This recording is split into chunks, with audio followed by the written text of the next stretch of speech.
안녕하세요. 군사돋보기입니다. 이제까지 수적으로 압도하는 러시아군을 상대로 잘 싸워왔던 우크라이나 군이 절체절명의 위기에 처하고 있습니다. 이 전쟁에서 최소한 우크라이나가 러시아에 패배하지 않으려면 수도인 키이우가 러시아에 함락당하지 않아야만 할 텐데요. 그런데 현재 남부의 마리우폴 지역이 러시아군에 함락당하기 직전 상황에 놓여 있어 우크라이나 측에 큰 우려를 낳고 있습니다. 마리우폴은 러시아군이 개전 초기부터 반드시 손에 넣기 위해 3주간 끊임없이 공세를 펼쳐온 전략 거점으로 동부와 서부를 이어주는 핵심 지역이자 친러시아 반군 지역인 도네츠크와 루안스크, 크림 반도를 연결하는 요충 지역이기에 아주 중요한 지역으로 여겨지고 있습니다. 특히 마리우폴이 함락당할 경우 이곳을 포위하기 위해 에워싸고 있던 러시아군의 수많은 병력이 수도 키이우로 진격해 우크라이나가 전쟁에서 패할지도 모를 큰 위기 상황에 놓이게 됩니다. 마리우폴을 러시아가 점령하는 데 성공할 경우 아조프의 바다 전체를 손아귀에 넣을 수 있으며 해상에서의 상륙 작전을 통해 계속해서 후속 부대를 지원할 수 있을 것이기에 우크라이나 함락에 힘을 받게 될 것으로 보이는데요.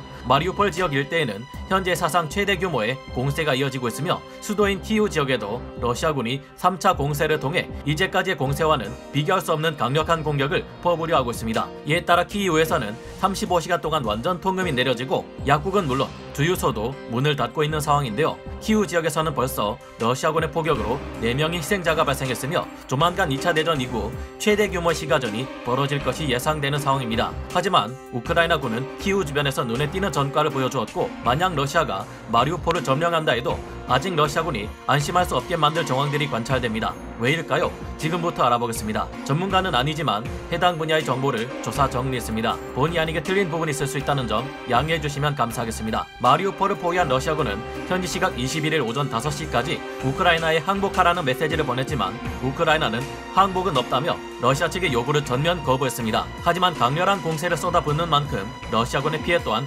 추산하기가 어려울 정도로 크게 쌓여가고 있는 점 또한 분명합니다. 특히 전략 거점인 마리우폴을 차지하기 위해 3주간 이 지역에 공세를 펼쳐온 러시아군은 역사에 남을 만한 피해를 기록해왔습니다. 또한 3월 20일자 전황 지도를 볼 때 키이우 남서쪽을 우회 기동하던 러시아군 전력이 사라졌는데요. 대신 키이우 서쪽에 있는 06번 도로를 더 넓게 차지하고 병력을 두텁게 포진시키고 있습니다. 한편 키이우 동쪽의 브로바리 지역에서 지팡이 모양으로 포진해 있던 러시아군 전력은 현재 곳곳에 고립된 채 돈자되어 널브러져 있는데 뭉치지 못하고 소규모로 흩어져 우크라이나군의 공격을 받고 있는 상황으로 보입니다. 체르니히우 쪽의 러시아군은 브로바리 지역의 러시아군과 세력을 합치려 했으나 그것이 쉽지 않아 포기하고 체르니히우에 있는 우크라이나군을 포위하기 위해 남서쪽을 둘러싸고 있습니다. 또한 동쪽 카르키우에서 우회 기동하던 러시아군의 존재도 모두 사라진 것으로 파악되고 있는데요. 이 지역들에서 역시나 우크라이나군이 러시아군을 상대로 우세한 전투를 보여주며 전과를 올리고 있지만 문제는 남부의 마리우폴입니다. 지난 주말 오데사 인근에는 러시아군의 상륙 함대가 몰려들 낌새가 있었기에 28기계와 여단을 비롯한 오데사 주력 방어군이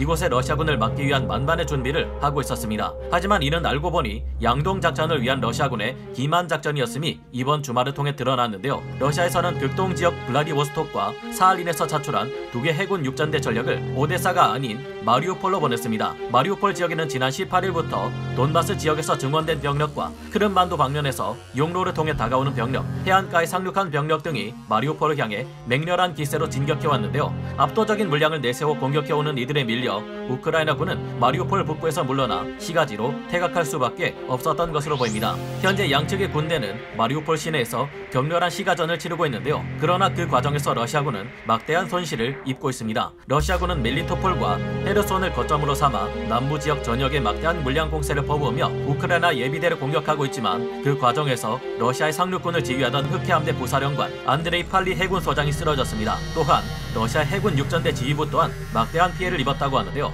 크림 방면에서 투입된 제56여단은 전체의 90%나 되는 전력이 괴멸되는 심각한 피해를 입기도 했습니다. 사실상 이 같은 전력은 현재 러시아군의 상황상 마지막 대공세를 위해 쥐어짜낸 전력일 확률이 높은 것으로 파악되고 있는데요. 현재 마리우폴에서는 4만 명의 시민들이 대피로를 통해 빠져나갔고 사실상 우크라이나 총참모부에서도 이 지역을 지켜낼 방법이 없는 것으로 판단하고 있어 문제입니다. 3월 18일까지만 해도 오데사의 러시아 해군 육전대 상륙이 어렵다고 판단한 우크라이나의 오데사 방어 병력이 예비대로 놔두고 제28기계화 여단을 비롯한 전력으로 헤르손을 탈환할 수 있을 것 같았습니다. 그러나 3월 21일 러시아군이 미콜라이우 지역으로 북진하며 드네프르강 하류 지역 우크라이나군을 밀어내는 바람에 우크라이나군 헤르손 탈환이 실패하며 마리우폴을 견제하기 어려워졌습니다. 하지만 러시아가 공식적으로 마리우폴에서 저항 중인 우크라이나군에게 항복을 요구했다는 것은 러시아군이 여전히 마리우폴을 완전히 점령하지 못했다는 반증이라는 분석도 있는데요. 병참 문제를 겪고 있는 러시아군 또한 앞으로 더 공세를 지속할 수 있는 기간이 2주 정도밖에는 남지 않은 것으로 파악되고 있으며, 마리우폴을 공격한 러시아군 또한 만만치 않은 피해를 입었기 때문에 마리우폴에서 시가전을 치르는 우크라이나군이 얼마나 버텨주느냐에 따라 앞으로 이 전쟁의 전세가 판가름 날 수 있을 것으로 전문가들은 분석하고 있습니다. 한편 이번 주말 최대의 전투가 벌어졌고 앞으로 더욱 격렬한 전투가 벌어질 것으로 보이는 키우 전투에서도 우크라이나군이 살수 대첩을 연상시키는 놀라운 전과를 보이며, 우크라이나군이 마리우폴에서 최대한 러시아군의 힘을 빼고 이 전쟁을 유리한 방향으로 이끌 수 있으면 하고 응원하게 되네요. 오늘 군사 돋보기 여기서 마치고요. 다음 시간에 다시 돌아오겠습니다. 감사합니다. 영상을 재밌게 보셨다면 구독, 좋아요, 알림 설정 부탁드리겠습니다.